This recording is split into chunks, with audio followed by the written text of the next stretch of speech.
Alors, Samuel, merci d'être avec nous et de nous faire confiance. Je suis trop contente de t'avoir parmi nous. Surtout, ce qui est rigolo, c'est que quand je dis, ah ben, il y a Samuel qui vient faire son interview, il n'y a pas besoin de dire ton nom de famille.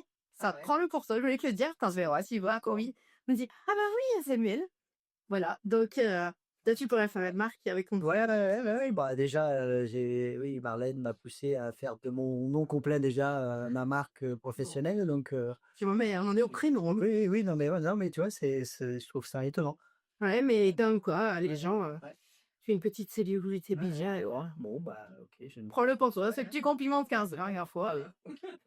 Alors, je voulais savoir déjà que tu te présentes rapidement qui tu es et d'où viens-tu? Qui je suis? Alors, moi, j'ai 53 ans. Je suis né à Bourg-en-Bresse, en fait. Je suis pas né ici. Je suis né à Bourg-en-Bresse et j'ai déboulé à Rosiers-en-Donzy. J'avais 8 ans. Donc dans un village au-dessus de Feurs et donc ça fait 45 ans que je suis dans la région. Je me sens vraiment d'ici et j'adore la région, en fait. Je suis un vrai fan de la Loire, en fait, quoi. Et je vis ici, je vis à Bellegarde-en-Forêt, je suis marié et j'ai 2 enfants, voilà, Mathéo qui a 22 ans et Colline qui a 18 ans. Des Lorrains. Grand Exactement. problème. Ouais, oui, c'est ça, ouais, c'est assez juste, ouais. Il paraît, il paraît. Ok, trop bien. Et alors, toi, donc là, tu viens pour me présenter ton activité. Oui. Mais tu as eu toute une vie avant, même plusieurs. J'ai eu plusieurs vies avant, ouais, effectivement. Moi, j'ai commencé ma carrière professionnelle comme, commercial dans l'agroalimentaire, après des études plutôt techniques et commerciales dans l'agro. J'ai fait ça pendant 3 ans et au bout de 3 ans, j'ai un premier changement de métier assez, radical puisque je deviens intermittent du spectacle. Je deviens acrobate professionnel, ce qu'on a créé il y a, 27 ans maintenant à Feurs, un troupe de basket acrobatique qui existe toujours, qui s'appelle les Crazy Dunkers. Et donc, je suis un des fondateurs, en fait. Donc, j'ai été acrobate pendant 7 ans, de 98 à 2005. Et dans la continuité de cette aventure-là, en 2005, on a créé une agence événementielle spécialisée dans le sport spectacle, spécialisée dans l'événementiel sportif, et que j'ai dirigé de 2005 jusqu'à 2016, en fait. Ouais. Et je l'ai quitté en 2016, bah, sans trop savoir ce que j'allais faire de ma vie. Et puis, j'ai rencontré des coachs sur Lyon, avec qui j'ai passé du temps. Je suis allé me former au métier. C'est un métier qui m'a beaucoup plu. Et c'est un métier que je fais depuis, bientôt 10 ans maintenant. Style, hein. Non, ça Non, mais oui, c'est un revirement. Autant on a souvent des profils, tu vois, des reconversions et tout. Toi, t'es top 1 de la reconversion parce que t'as là, c'est chaud, l'hiver plein. Enfin, ben, en fait, on du basket accro, enfin, on faisait ça en amateur, en fait, on faisait ça en association et sans aucune autre prétention que de se marrer en le faisant et en fait, en 97, on a été, donc 1997, au siècle dernier, on a été sollicité par un producteur de spectacles pour, faire des spectacles à Disneyland Paris, et donc on a répondu à la sollicitation et en fait, on a fait des spectacles, en asso à l'époque, Disneyland Paris pendant 6 semaines et on a pris conscience que, bah, que ça avait, peut-être un peu plus de valeur que ce qu'on avait imaginé, en fait. Voilà et on en a fait une activité, on a fait une activité professionnelle, donc c'est moi, je présente souvent ça comme ma 1re aventure entrepreneuriale, en fait et c'est vrai que, du coup, j'ai toujours été, en position entrepreneuriale depuis, donc j'ai été salarié pendant 3 ans, et puis j'ai toujours été dans des positions entrepreneuriales. et du coup, ça revient, mine de rien, management d'équipe, ça te connaît. Du coup, j'ai fait un petit Ouais, plus que le management, le fonctionnement d'équipe, en fait. Ça, enfin, dans une troupe de spectacle, c'est un autre fonctionnement, mais j'ai vécu plein de collectifs différents, en fait, quoi. Donc, oui, ça nourrit ma pratique, en fait. Ça nourrit la représentation que je peux en avoir, en fait. que de toute façon, nos vies d'avant, enfin, tu vois, sont jamais perdues non plus. Enfin, Tout à fait. t'as toujours des débats. Mais c'est vrai que c'est quelque chose, quand j'ai démarré dans ce métier-là, que je mettais pas en avant, que j'avais plutôt tendance à cacher. Et parce que pour moi, ça n'avait pas sa place, en fait et c'est quelque chose que je me suis vraiment réapproprié, voilà, comme faisant partie de mon histoire et je suis toujours très amusé de du regard que les gens portent là-dessus, en fait, parce que, enfin, moi, je l'ai vécu d'intérieur, en fait, Oui. donc et c'est très particulier, ah oui, c'est ouais, ouais, c'est très particulier, mais ouais, enfin, moi, une fois de plus, ouais, je l'ai vécu de l'intérieur avec tout ce qu'il y avait de très sympa, mais avec tout ce qu'il y avait aussi de plus compliqué, ça a pas été un long fleuve tranquille. Et du coup, enfin, au niveau de, voilà, de ton entourage, ta famille, est-ce que, il y avait quelque chose qui allait donner cette alerte aussi un petit peu? Parce que comme ça fait plein de choses, j'ai quand même, tu préparé Ouais, le non. salariat. Non, moi j'ai pas, enfin dans j'ai pas un environnement d'entrepreneur en fait, quoi. Mais, moi je pense que cette opportunité qu'on a saisie, ouais, elle est fondamentale dans mon parcours parce qu'on s'est donné, enfin moi je me suis donné et on est plusieurs à s'être donné ensemble une permission d'essayer. Et je pense que c'est ce qui a guidé toute la suite de mon parcours en fait, de dire, en fait, je vais changer et je vais essayer et quelque part, enfin, ça, c'est un vrai sujet de management pour le coup. C'est le droit à l'erreur, mais associé à la permission d'essayer, en fait, quoi. Enfin, l'un va pas, l'un va pas sans l'autre. Et ben, c'est très américain ça. Les Américains mettent en avant, que l'échec est nécessaire pour avancer. Enfin, tu vois? Le fait d'essayer surtout n'est surtout pas un échec, alors que c'est très français de: Ouais, ouais, ouais. Oui, alors, «Attention, ouais, on a une relation à échec en France qui est assez définitive, en fait, alors qu'effectivement dans la culture anglo-saxonne, c'est plutôt considéré comme plutôt considéré comme une étape, en fait, quoi, comme une étape vers la réussite, ouais. Puis vu qu'on a 10 ans de retard encore sur Ouais. Ouais, après je suis pas sûr que, là, sur certains aspects, je suis pas sûr que j'ai envie qu'on rattrape le retard, ouais. ça, c'est sûr. Je suis bien d'accord avec toi, mais en tout cas là-dessus, je trouve là, ouais, puis les entrepreneurs qu'on est, on se rend compte Oui, oui, oui, tout à fait. que l'échec est important, mais on s'en rend compte après coup, bien sûr, parce que sur le moment, c'est jamais agréable, mais Non, c'est jamais agréable, mais, je le disais il y a pas longtemps, moi je pense que j'ai largement autant appris de mes échecs que de mes réussites. Enfin, les réussites, elles viennent nourrir notre confiance, mais je pense que ouais, ouais, il y a plein d'aspects, moi, que j'ai considérés comme des échecs à une époque, mais qui sont fondamentaux dans ce que je fais aujourd'hui, dans la manière dont je le fais, en fait, ouais. dans ton histoire, alors, il y a aussi un gros vent de ta vie, on en avait parlé par téléphone et au début, tu m'avais dit: «Non, Chloé, on n'en parle pas» et puis on y est quand même revenu parce Ouais. que c'est pas de forcément parler du réseau, Oui. mais c'est de parler de ton implication parce que c'est quand même pas anodin. Donc tu es quand même le président d'Actif, ce qui n'est pas rien.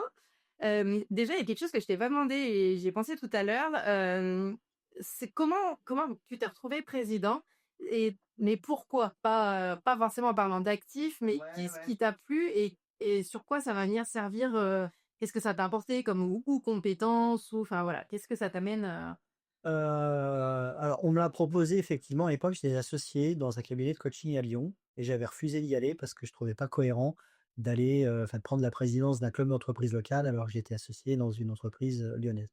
Et puis quand j'ai quitté cette entreprise lyonnaise, que je me suis réinstallé à Saint-Galmier avec, une zone, on va dire, de développement de mon activité qui était beaucoup plus locale, là, ça m'a semblé beaucoup plus pertinent.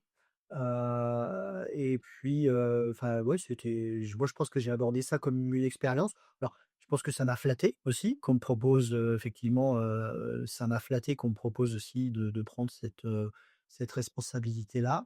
Et puis, ouais, il m'a semblé que je pouvais, que je pouvais apporter, que je pouvais être utile et que je pouvais avoir de la valeur, en fait, à cet endroit-là, en fait, quoi. et tu aussi, du coup assez, alors ouais, actif sur le réseau Entreprendre. Ouais, ouais. Tu as un rôle aussi important, c'est venu en même temps? C'est venu après? Qu'est-ce c'est C'est venu, alors j'étais adhérent actif déjà à l'époque de l'agence événementielle. Et donc, le fait d'être adhérent actif, c'est une continuité dans mon activité, actuelle. Et Réseau Entreprendre, c'est vraiment un réseau dans lequel je suis rentré, quand j'ai démarré cette activité-là puisque, moi enfin, j'ai décidé de faire de l'accompagnement et c'est un réseau qui fait de l'accompagnement. Donc je voyais une certaine cohérence à accompagner et puis, enfin, moi, je pense que, quand j'ai découvert l'entrepreneuriat finalement, enfin, je me suis vraiment dit: «Mais en fait, moi, c'est ça qui me plaît, en fait, quoi. C'est ça que j'ai envie de faire». Donc d'accompagner les entrepreneurs, c'est un truc, ouais, c'est un truc qui me parle, en fait et pour le coup, pour revenir là-dessus, ouais, je suis impliqué, je suis accompagnateur chez Réseau Entreprendre et puis, je suis impliqué dans la commission accompagnement puisque, je transpose aussi ce que je fais moi dans mon activité, je le transpose dans ça te met de la légitimité aussi, tu sens? Enfin, Ouais, perso, tu vois? Enfin, est-ce que ça te permet de ouais, je saurais pas le dire, mais oui, enfin, oui, oui, ouais, se le dire? oui, oui, ouais, oui, mais oui, enfin, je me sens, moi, effectivement, quand j'accompagne, je me sens complètement à ma place, en fait, quoi.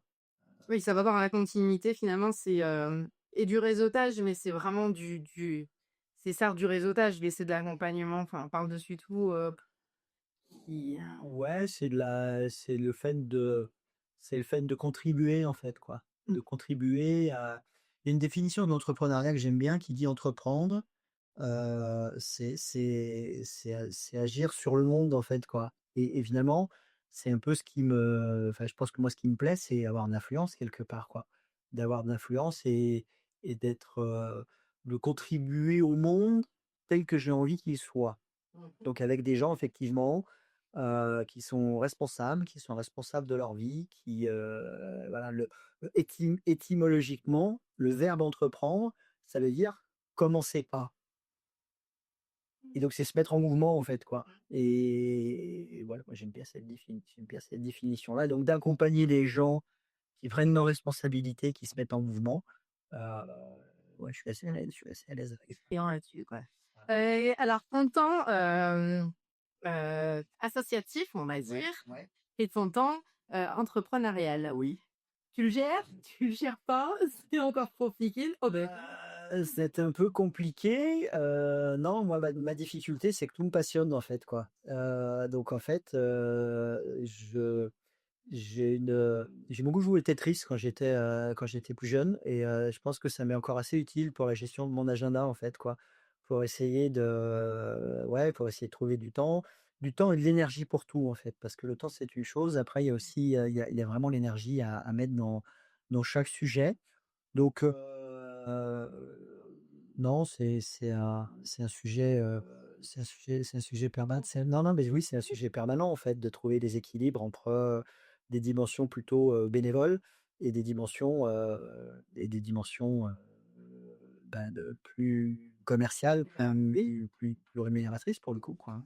et justement ton temps, parce que ça, c'est une chose et puis un troisième temps, c'est quand même le temps personnel aussi Oui. qui est un Ouais, ouais, qui est non négligeable, surtout pour nous, parce que ouais, notre seule limite, ouais. et bah, c'est nous, Voilà, donc c'est c'est pas ça. très pratique. Ouais. Tu fais quoi toi pour te ressourcer? Vraiment, est-ce que tu as Alors un point d'honneur et est-ce que comment tu termines? moi, pour me ressourcer, bah, à la fois j'ai besoin de temps, plutôt seul, où je vais lire, où je vais, et puis, j'ai besoin du temps avec des gens, mais sur des relations sans enjeu, en fait. C'est-à-dire sur des relations où, bah, ouais, des relations un peu entre guillemets, oui, spontanées, légères où, voilà, donc en fait, je marche beaucoup moi.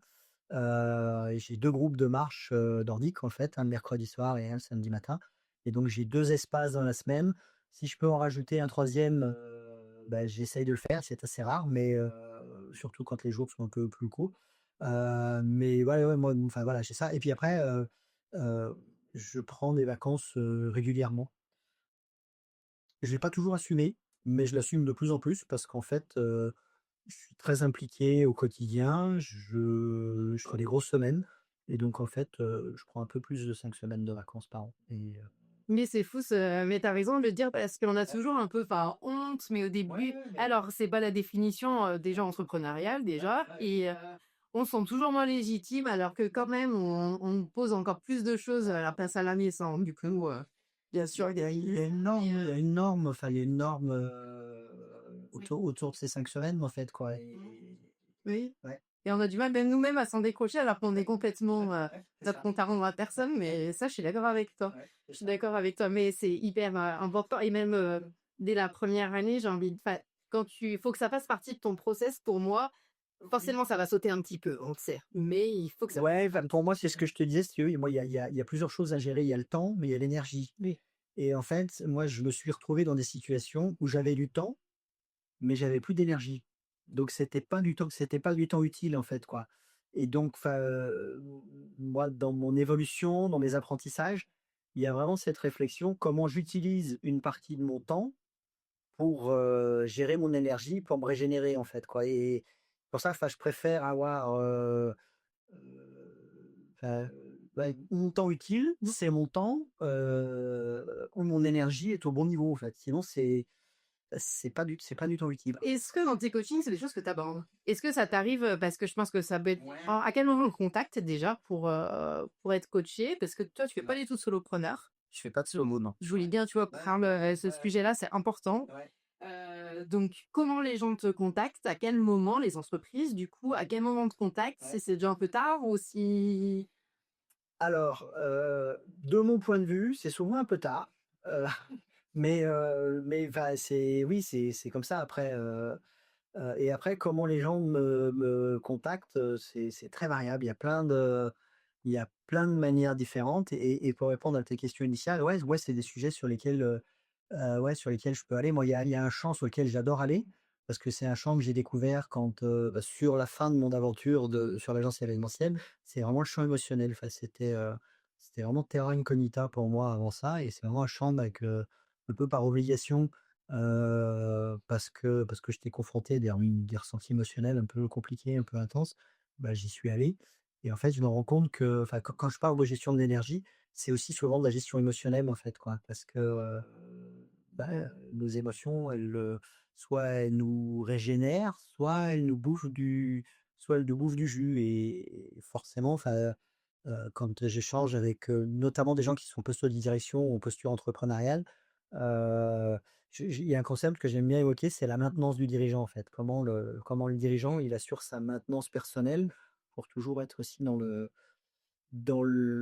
bon niveau d'énergie qui permet, bah, d'être dans l'action, mais qui permet aussi d'être dans le bon niveau de lucidité, de prise de décision, de donc tu vas un peu sur leur vie perso, alors sans rentrer dans le détail, mais c'est des questions que tu vas leur poser pour comprendre, alors toi, déjà, la personne, que tu coaches, comprendre son train de vie, comprendre, moi, j'y vais pas forcément, mais je suis très ouvert à ce qu'ils l'amènent, s'ils en ont envie. Et en fait, l'idée, c'est de laisser la porte ouverte, en fait. Après, s'ils veulent pas qu'on y aille, on n'y va pas. Mais effectivement, un dirigeant, c'est une personne, c'est un être humain qui évolue dans différentes sphères et sa sphère extra-professionnelle peut influencer sa sphère enfin, voilà. Donc, ouais. moi, j'ai quand même, sur ce type de «public» entre guillemets, de clients, c'est quand même assez régulier, bah, qu'on évoque ces aspects-là parce que enfin, quoi qu'il en soit, enfin, moi le premier c'est je le dis souvent, moi quand mes gamins vont bien, je vais bien, quoi et j'ai vécu moi j'ai vécu des choses, enfin, ouais, quand mes gamins vont pas bien, j'ai pas forcément la même énergie à mettre dans mon activité professionnelle, en fait, quoi. Et du coup, tu arrives par une manière tout à fait singulière et j'aime beaucoup. Tu m'as dit que tu pouvais pas le faire à chaque fois, Ouais, mais quand je t'ai demandé où se réalisaient tes coachings, ouais. tu m'as dit: «Bah, écoute, quand on peut, on va marcher». Ah bah, Ça m'arrive, ouais. et c'est hyper cohérent, bah, déjà avec toi, parce que toi, je pense aussi ça te fait du bien, ça vient quand même aussi nourrir 2 choses. Oui et puis on est, enfin, quand on marche, on est en mouvement et notamment la réflexion n'est pas du tout la même. Il y a plein d'études là qui sortent là-dessus en plus en ce moment. Quand on marche, heu, enfin, quand on marche, la chimie du cerveau, elle est pas du tout la même et on réfléchit pas de la même manière et symboliquement, enfin moi quand je coach, comme on le fait là, enfin je suis dans la même position sauf que je suis dans l'autre, bah, je suis à l'autre place, hein, heu et effectivement, heu, on va être un peu face à face. Quand on marche, on est côte à côte en fait, quoi et on regarde dans la même direction et pour moi, c'est la définition même, du coaching en fait, quoi. C'est d'être à côté et c'est de regarder la même direction et d'accompagner dans la réflexion, dans cette posture, Oui, dans quand cette je t'ai posture. demandé: Ouais, ouais. «Écoute, on testera des interviews», Ouais, je pense que ouais, on peut essayer ça, ouais, tu raison, ça fait sympa. ça fera du bien à tout le Ouais, monde. ouais. Non, mais tu as tout à fait raison. Sur une journée comme aujourd'hui, avec le temps qu'il fait, ça Voilà. peut ouais, ça peut être sympa, ouais. Pas trop de côtes, parce que sinon le souffle, si tu veux, ça va être compliqué. C'est une très, très bonne chose. Tu m'avais dit aussi quand on a échangé par téléphone, c'est tabou de se faire aider. Ouais, ouais, c'est un aveu de faiblesse, en fait. Ça change ça un petit peu? Ouais, ça change, mais ça change doucement, en fait, quoi. Heu, il y a encore des croyances très fortes qu'effectivement enfin, il y a encore le syndrome, moi, ce que j'appelle le syndrome de Superman, en fait. C'est-à-dire que, je suis dirigeant, enfin, il y a des injonctions, quoi. Il y a des injonctions de la société. Je suis dirigeant, il faut que je sois fort et moi, ma conviction, c'est que c'est une vraie preuve de de lucidité, c'est une vraie preuve de courage, d'admettre qu'en fait, ben, on n'est pas bon partout, quoi. On n'est pas bon partout. Il y a des choses sur lesquelles on a besoin d'être accompagné, on a besoin d'être, moi je le dis souvent, on n'est jamais fort qu'à la hauteur de sa faiblesse. Enfin, et donc de se dire: «Bah, voilà, moi je suis bon là-dessus, là-dessus, j'ai sûrement des progrès à faire». Bah, comment je m'organise pour progresser là-dessus, en fait, quoi. Et par rapport à ça, justement, parce que toi, avec c'est de l'entreprise, on est d'accord, parce que le solopreneur, à la limite, il peut identifier ses besoins et te contacter, ce qui n'est du coup pas le cas, c'est différent en entreprise.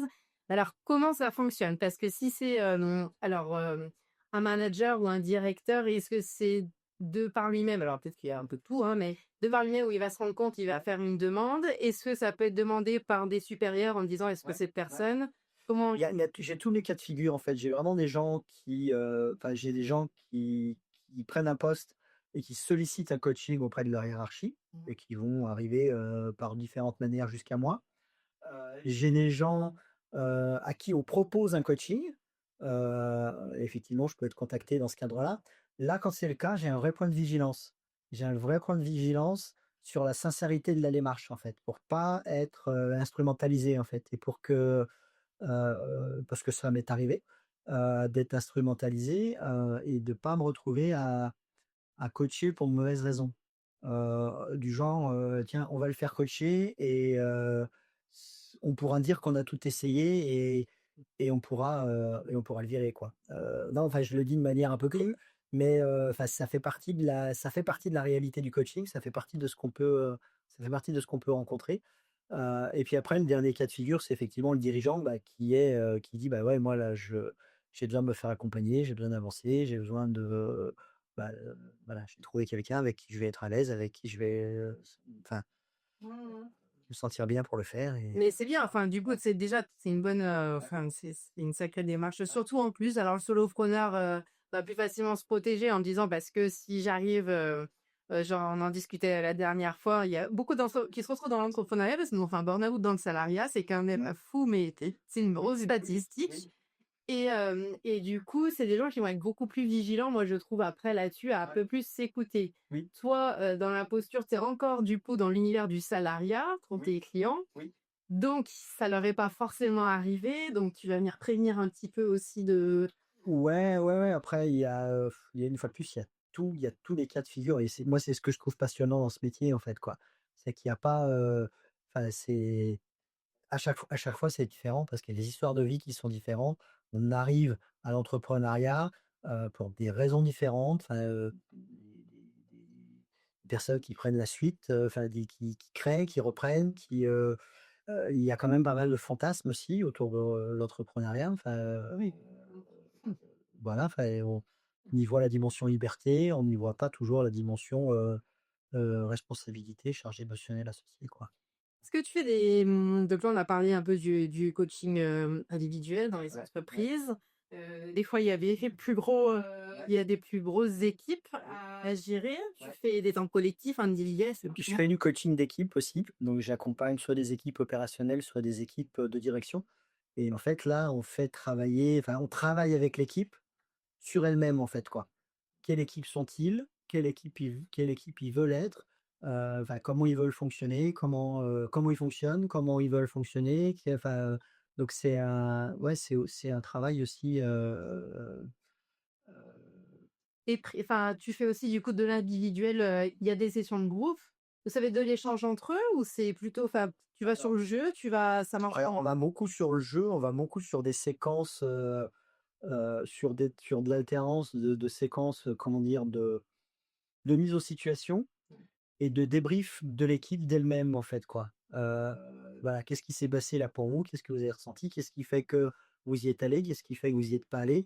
Pour en fait, définir à la fois pour que l'équipe prenne conscience et définisse pour elle ses conditions de performance et de bien-être, en fait, quoi. Enfin, l'équipe devient le sujet d'observation et de réflexion de l'équipe, en fait. C'est vraiment, enfin, l'idée, c'est d'accompagner l'équipe à réfléchir sur elle-même.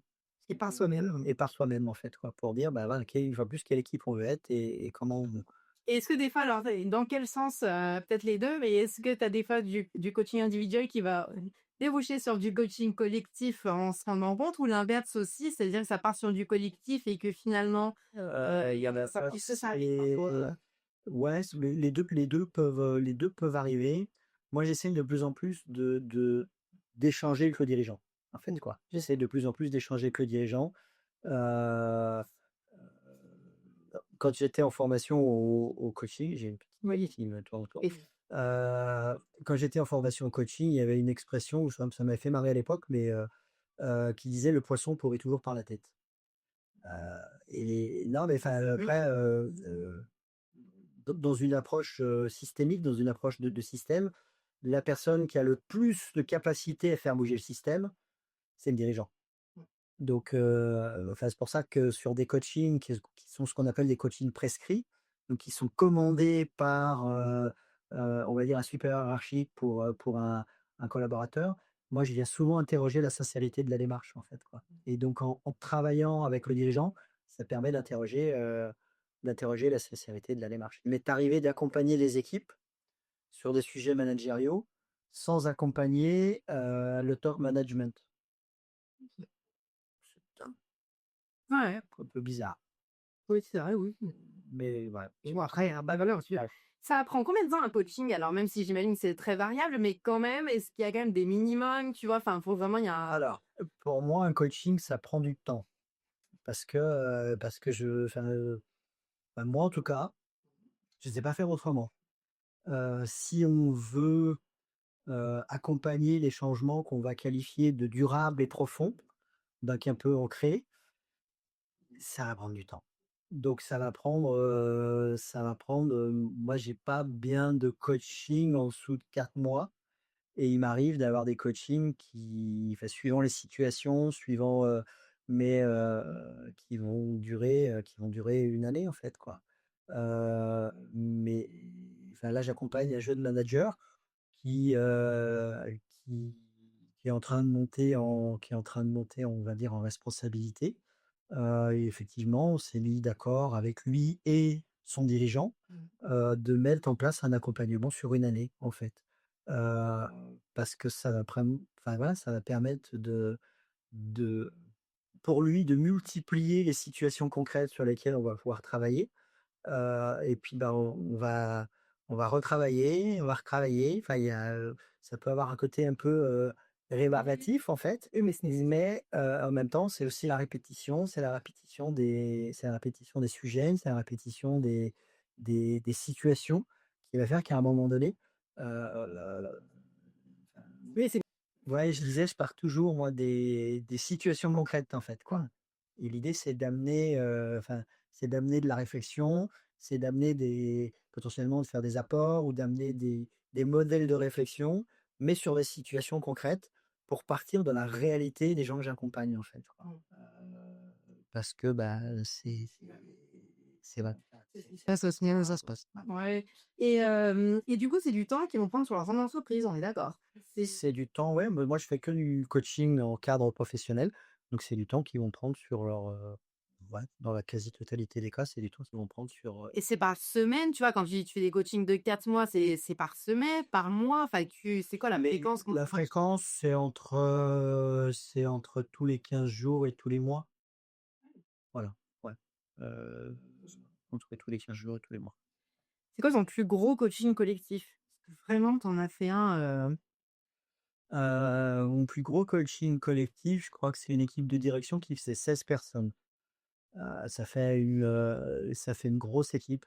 Heu et effectivement, c'est une équipe qu'on a accompagnée à 2 pour le coup avec une consoeur, et qu'on a accompagnée pendant près d'un an, en fait, quoi. vous avez des problèmes sur cette entreprise?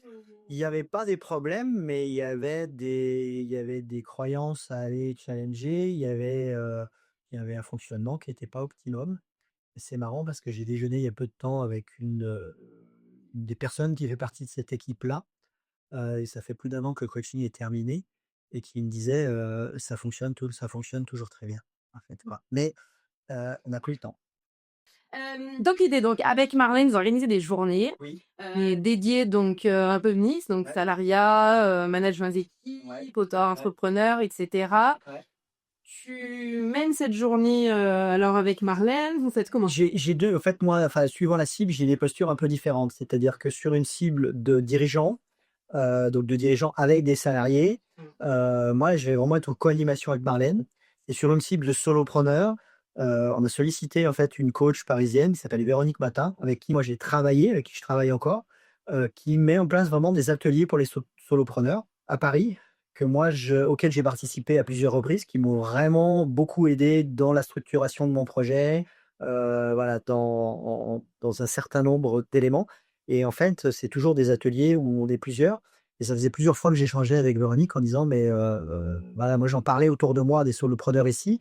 Je disais: «Ah mais c'est sur Paris, je vais pas aller sur Paris pour faire ce genre de truc» et à un moment donné, on s'est dit: «Bah tiens et pourquoi on ferait pas on va inverser, plutôt que de faire monter les gens d'ici à Paris, bah, on va faire descendre, Véronique» et là l'idée, bah, en fait, j'ai mis Véronique et Marlène en relation parce que, elles sont très de mon point de vue, elles sont très complémentaires sur cette cible-là et moi, là, j'ai un rôle un peu particulier qui est plutôt un rôle de d'hôte, en fait, quoi et de on va dire de solopreneur qui a déjà vécu, en fait, qui a déjà vécu ces ateliers-là et qui sait ce qu'on peut y trouver, en fait.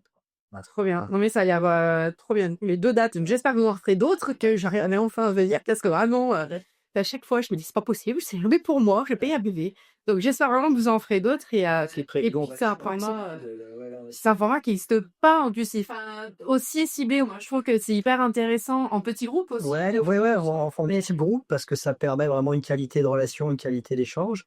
Après, c'est un format qui n'existe pas, mais c'est un format qui est compliqué à vendre parce qu'en fait, tant qu'on n'en a pas fait l'expérience, enfin voilà, moi, la première fois que je suis allé sur un atelier de Véronique Matin à Paris, je me suis dit: «Bah, j'y vais, puis je verrai», mais parce que je suis d'un naturel plutôt curieux et j'aime bien expérimenter et finalement, enfin, je suis revenu avec les idées extrêmement claires sur un certain nombre d'aspects, et je me suis dit: «Bah, ouais, régulièrement, je vais y retourner».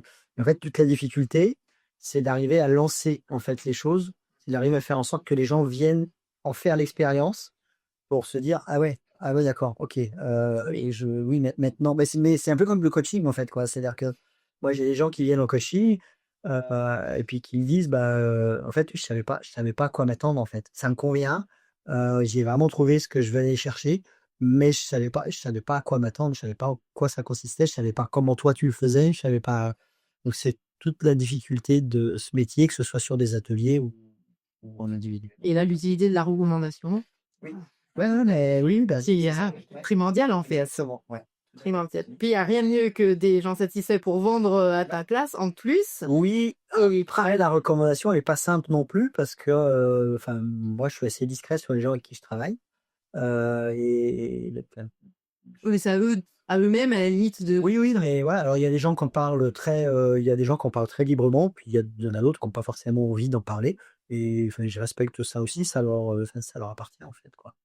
mais après et puis je trouve que vous complétez bien. Moi, je vous voyais pas du tout arriver sur le même type de formation parce que Marlène, qui est beaucoup plus, Marlène, hein, j'ai envie de dire, ça la catégorise très bien, et en fait, ça match hyper bien, tu vois? Parce que, je trouve qu'il y a une émulsion du coup entre vous 2 où ça s'équilibre, je compte bien et c'est quand c'est un jeune, c'est trop intéressant. Justement, c'est de travailler aussi sur cette alternance de rythme, sur cette alternance de sujets, à la fois la dimension humaine, la dimension, stratégie et business et ouais, moi, je crois beaucoup, en fait, je crois beaucoup à ces formats-là. Heu, Si je suis complètement transparent, je pense qu'il va nous falloir un peu de temps pour les lancer parce que comme c'est nouveau, voilà, il va falloir qu'il y ait des gens qui expérimentent, qui en parlent et mais voilà, on va, Que tu fasses dans la nature aussi, hein. Faut mais craindre ça. oui, pourquoi pas. Ouais, Tu ouais. vois? Ouais, ouais, en pleine nature, on peut faire des trucs, je pense, on peut faire des trucs on peut faire des trucs très sympas. Ouais, ouais. Ouais. Ouais, ouais, j'ai pas d'idée Bon, ça c'est ouais. ton principal outil de travail, parce que quand on est coach, Ouais. on a besoin de rien, à part de matériel. Mais toi, est-ce qu'il y a quand même quelque chose que tu utilises, que tu mets à disposition? Comment ça fonctionne? Est-ce qu'il y a du palpable? Est-ce qu'il y a rien? Enfin, rien. Alors, mon principal outil de travail, il est là. Enfin, c'est vraiment, ça peut paraître un peu, fou quand je le dis comme ça, Mais enfin, une fois de plus, moi, dans la formation que j'ai suivie et dans enfin, la manière dont j'ai travaillé par la suite, j'ai vraiment, enfin, j'ai vraiment, comment dire, intégré le principe que le premier outil du coach, c'est le coach lui-même, en fait. Et même, enfin, heu, ce qui ce qui fait le coaching, c'est la relation, en fait, quoi. Et donc, alors oui, moi j'aime, enfin, j'ai toujours avec moi un cahier, un crayon. J'ai dans mon bureau où je fais beaucoup de mes coachings, j'ai un paperboard et des feutres et on travaille beaucoup avec ça. Mais après, ouais, après j'ai envie de dire que les outils que j'ai, c'est les bouquins en fait. C'est les bouquins que je parcours, régulièrement. C'est des concepts que je vais réexplorer. C'est le travail que je fais sur moi personnellement et enfin, à la fois sur ce que je sais et sur ce que je suis, en fait, quoi.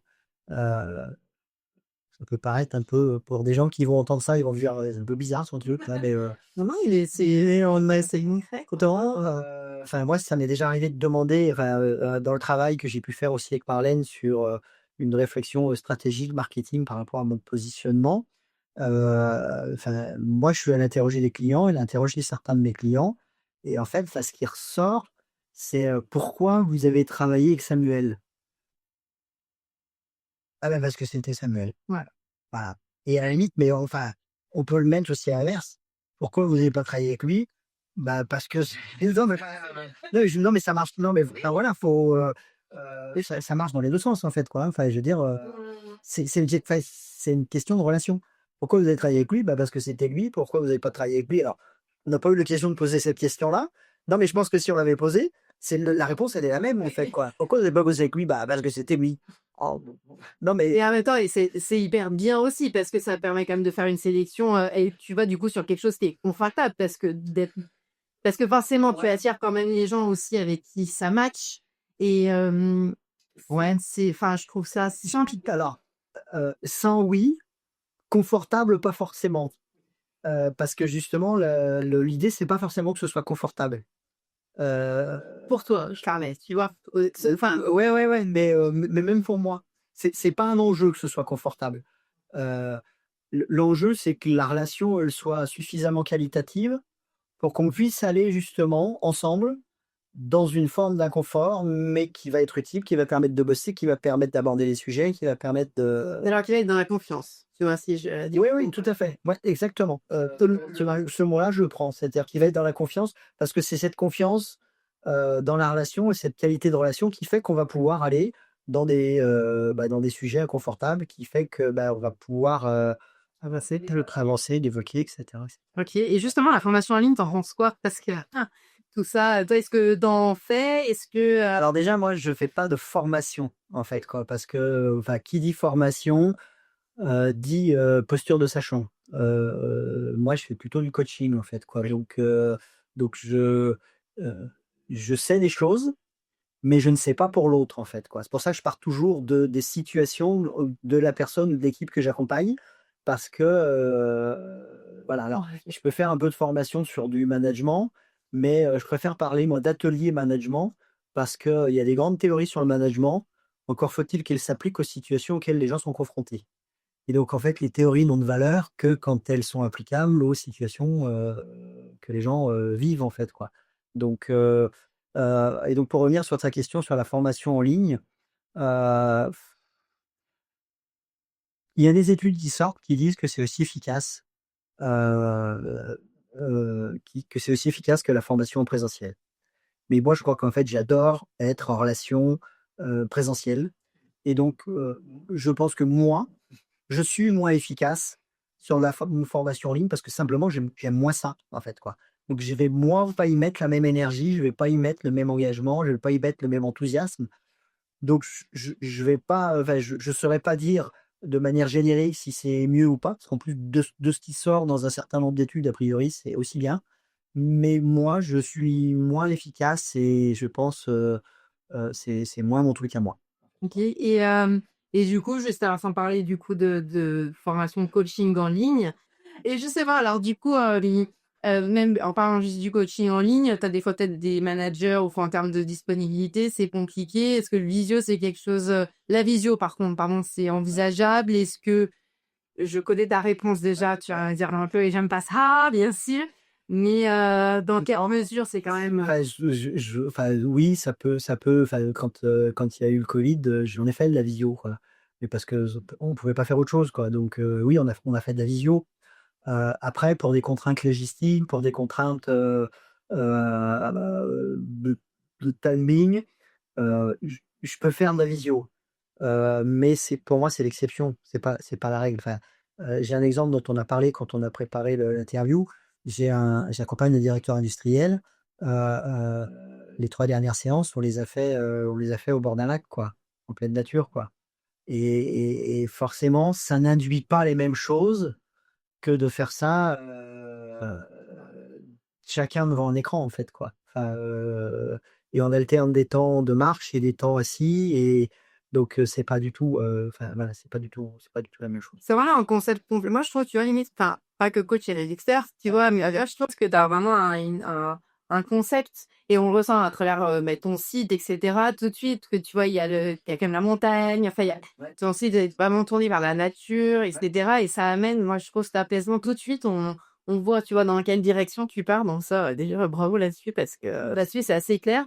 Mais encore plus, tu vois, on a tout ce côté, je trouve ça trop bien, et effectivement, du coup, c'est vrai que ça a pas de sens pour moi non plus une visio et c'est sûr, tout est fort ouais, alors même en formation en coaching, des choses que tu fais en ligne, ça revient, tu dis que c'est plus pratique, mais je suis d'accord avec toi, je reste persuadée que c'est 15 fois moins efficace, même en assimilation, tu vois? Même quand la personne est dans l'échange, enfin, c'est pareil, tu vois? Nous les interviews, on s'était posé la question, on s'est dit: «Est-ce que s'il y en a qui sont loin, est-ce qu'on ferait pas un système?» et en fait, elle me dit: «Non» parce que Bah, je pense que dans la relation, il y a des choses qui passent pas, en fait, mmh. par l'écran, en fait, quoi. Je sais pas, enfin, il y a sûrement une fois plus là, des études qui ont dû être faites là-dessus, mais je pense qu'il y a, enfin, ouais, il y a des choses qui passent, il y a des choses qui passent pas.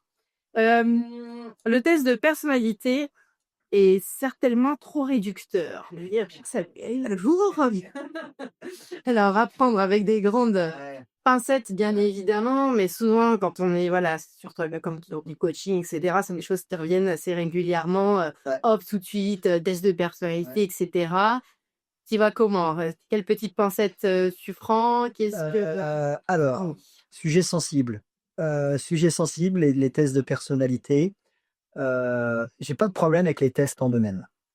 J'ai un problème avec ce qui peut en être fait par des consoeurs ou des confrères, et j'ai un problème avec ce qui en est fait souvent dans les entreprises, en fait. C'est-à-dire que, heu heu, ça nourrit quand même une tendance à la paresse relationnelle et la paresse managériale, en fait, quoi. C'est-à-dire que dès lors que, les gens ont passé un test, enfin moi c'est ce que j'observe en fait dans les boîtes, quoi. Enfin on explique leur comportement par les résultats de leurs tests, et en fait, il y a un biais cognitif qui s'appelle l'erreur d'attribution fondamentale, qui est un biais cognitif qui explique qu'en fait, on a une tendance à, à expliquer, à trop expliquer les comportements des gens par des éléments de personnalité, plus que par des éléments, contextuels et situationnels. Alors que la plupart du temps, alors là, des études, il y en a un pléthore de sociaux et tout, démontrent qu'en fait, les comportements des gens s'expliquent d'abord par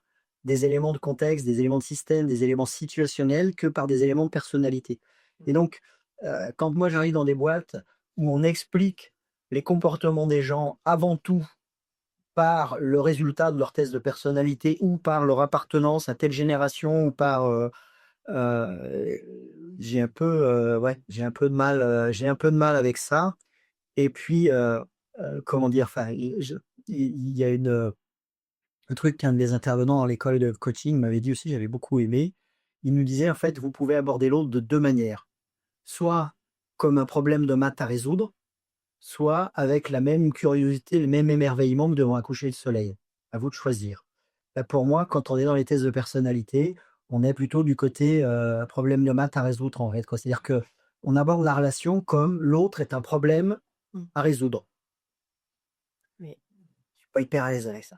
Voilà. Enfin, en tout cas, c'est pas comme ça que moi je le vis, c'est pas comme ça que j'ai envie de le développer, c'est pas, et je pense que ça induit, une approche du management dans les entreprises qui est très mécaniste, qui est très fonctionnelle, en fait, et qui du coup, si elle est trop fonctionnelle, si elle est trop mécaniste, elle est déshumanisée.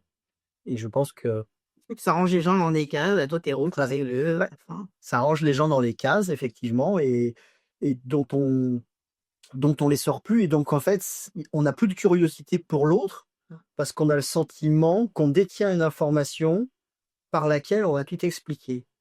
Il est jaune. Ah oui, lui, c'est normal, il est jaune. Ah merde.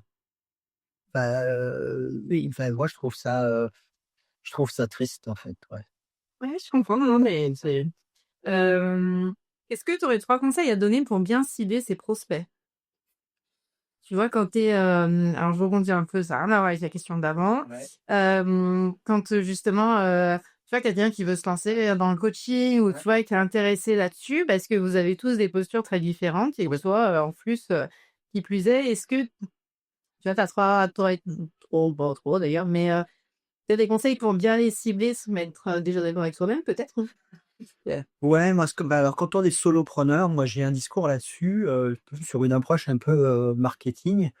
Euh, c'est de, effectivement, faut, entre guillemets, trouver son positionnement, mais il faut le laisser émerger parce que quand tu es notre solopreneur, on est notre principal produit, en fait, quoi. Et donc, en fait, déjà, je réponds à ta question de manière un peu tordue, mais je pense qu'il faut, enfin, faut être visible, faut être lisible, c'est-à-dire qu'il faut que les gens comprennent qui on est. Et je reviens à ce que je disais, bah, pourquoi vous avez bossé avec lui? Bah, parce que c'était lui. Pourquoi vous n'avez pas bossé avec lui? Bah, parce que c'était lui. Et pour que finalement, on attire, à nous les gens qui vont être à l'aise avec qui on est et avec ce qu'on propose, en fait, quoi. Donc, enfin, moi, je crois beaucoup à cette logique à la fois de visibilité et de lisibilité, en fait, quoi. Ça, c'est un concept de sociaux des organisations aussi. C'est François Dupuis qui dit ça. Il disait en fait: «La confiance se construit sur la lisibilité». Si vous êtes lisible en tant que manager, si vous êtes lisible et prévisible, vous allez créer de la confiance. Et ben, moi, c'est ce que je m'attache à faire dans, ma présence sur LinkedIn, dans le travail que j'ai fait avec Marlène, dans le travail que je fais avec Caroline aussi sur la rédaction des posts. C'est d'être le plus visible possible pour que, les gens sachent qui je suis et qu'ils viennent en connaissance de cause, ou une fois de plus qu'ils ne viennent pas. Et c'est non, mais c'est OK, et c'est OK aussi, quoi. Mais c'est même mieux parce que en fait et puis souvent moi je trouve, surtout mais enfin que LinkedIn a vraiment fait on est sur une ère LinkedIn, c'est, Ouais. assez folle quand même, on va le dire ça comme un dépoussiéré, heu et moi j'ai déjà vécu avec des gens, tu sais, pourtant que tu côtoies, sauf que tu ne comprends pas ce qu'ils font et parfois des gens que tu connais, du coup, n'osent même pas te poser la question parce que c'est quand même un problème de fond qui est, énorme quoi là-dessus. Oui. Et ça, tu m'avais dit, bah, justement vis-à-vis d'actifs et cetera, ça t'avait posé enfin problème.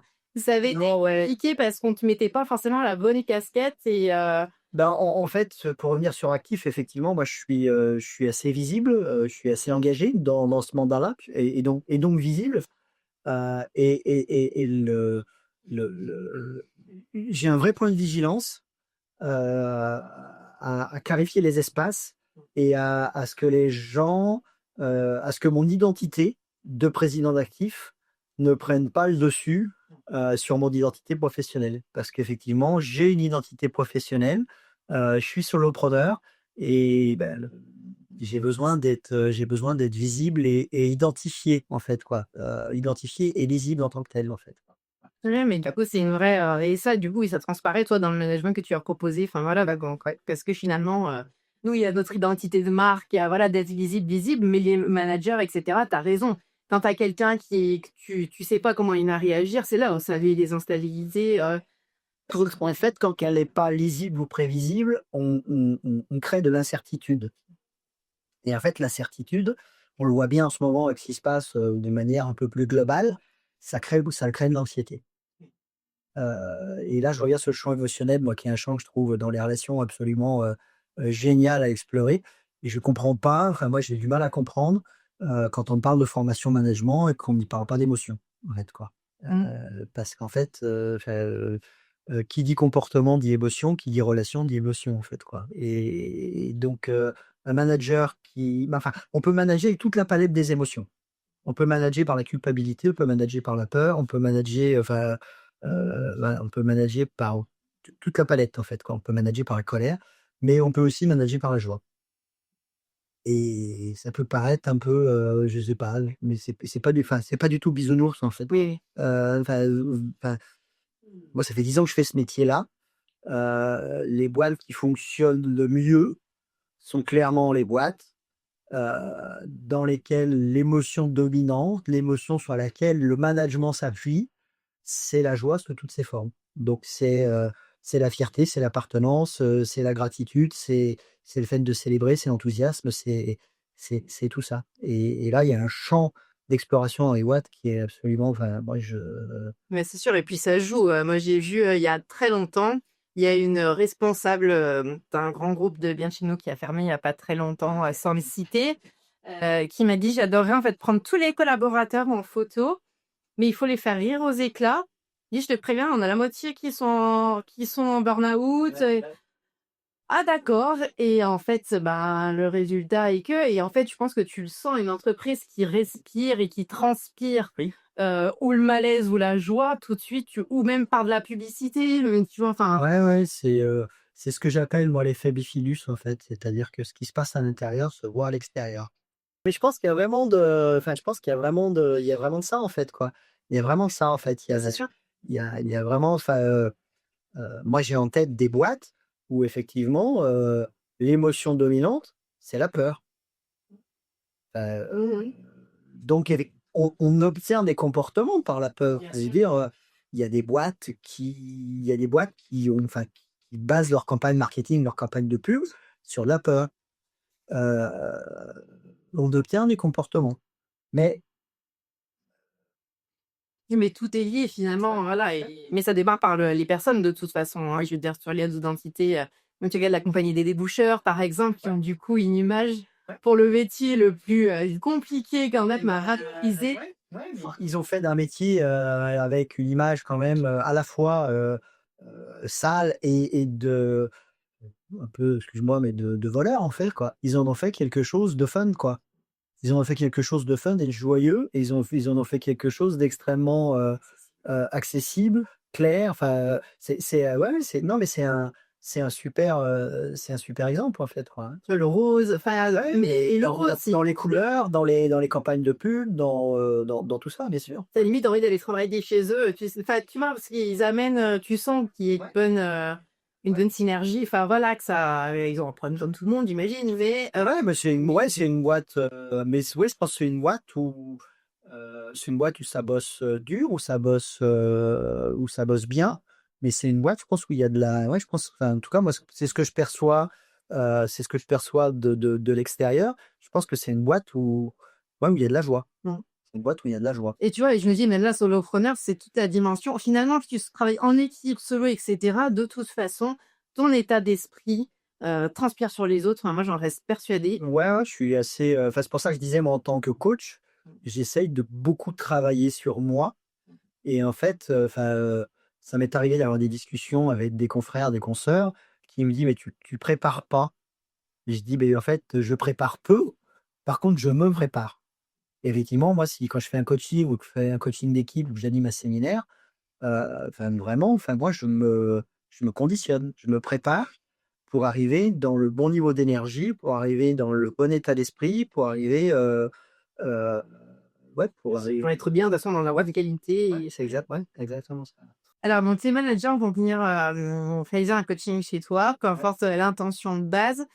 Néanmoins, il y a quand même une petite part, d'ego qui va parler à un moment donné. Est-ce que c'est quelque chose qui peut être, parfois un petit peu compliqué, qui arrive ou en douceur ou est-ce que c'est compliqué à gérer, la remise en question? Alors, moi, souvent, effectivement, j'interroge la sincérité de la démarche et donc heu,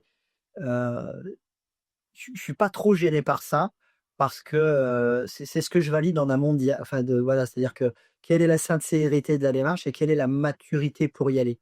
Après, la remise en question en général, c'est-à-dire le fait de se poser des questions, moi, ma conviction, dans un monde de plus en plus mouvant, de plus en plus incertain, je pense vraiment qu'il y a les gens qui vont y aller et il y a les gens qui vont pas y aller.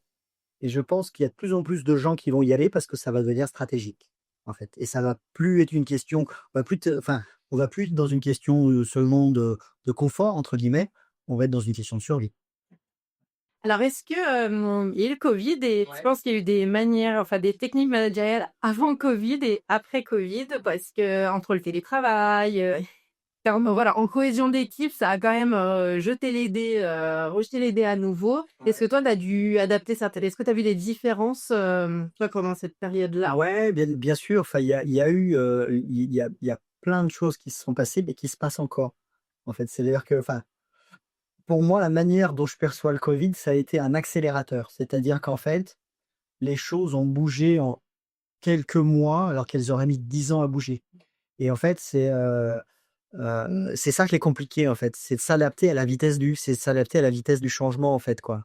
Heu et je pense que c'est tout ça, c'est toujours en train de bouger parce qu'il y a toujours des grands débats sur le télétravail, sur le présentiel, et Le temps aussi, enfin le temps de travail et la tâche. oui, sur le rapport au temps et puis vraiment enfin, sur la dimension, uniquement fonctionnelle du travail.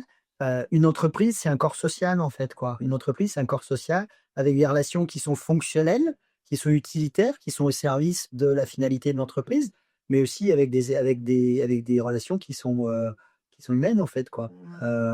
Donc tout ça est, je pense, toujours en mouvement et c'est ce qui fait la difficulté du management aujourd'hui et on va dire de la gestion humaine de l'entreprise et des organisations en général. C'est que je pense que c'est pas encore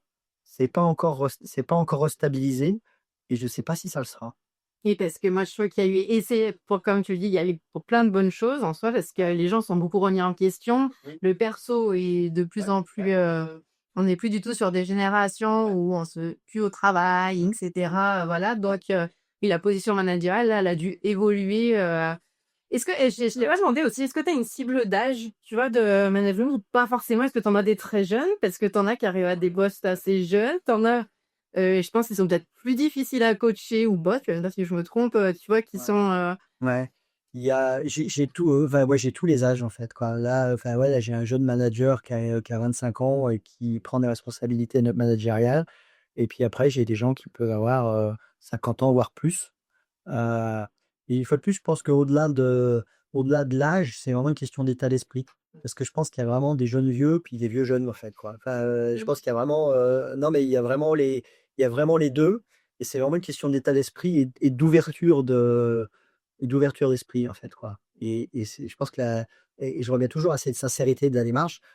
Enfin, c'est ça qui fait la différence, en fait, quoi. C'est oui, parce que quelqu'un de 50 ans est peut des fois plus capable de se remettre en question que quelqu'un de 25 et inversement, enfin, oui.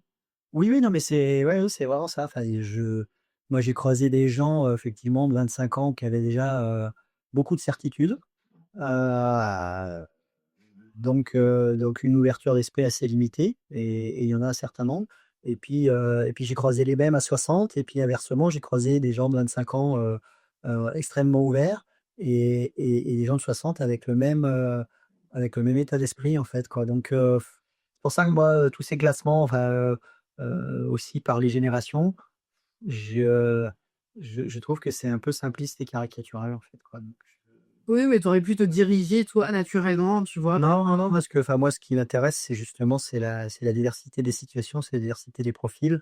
Donc, moi, j'ai pas envie de me spécialiser dans une ni une catégorie d'âge, ni, un secteur d'activité, ni enfin, voilà, c'est cette variété qui m'intéresse énormément, en fait. La sincérité, voilà, la sincérité dans la démarche. Mais c'est vrai, enfin, c'est tu raison et ça, peu importe l'âge, que ce soit un homme, une femme, où est-ce qu'on se trouve? Où est-ce qu'on me retrouve? Alors j'ai mis en place un site internet il y a quelque temps de ça. J'ai fait ça pendant longtemps et puis, voilà, j'ai eu envie d'avoir cette visibilité-là. Donc sur, job-conseil au singulier.fr et on me retrouve sur, LinkedIn, sur, mon profil, Samuel Cété, en fait.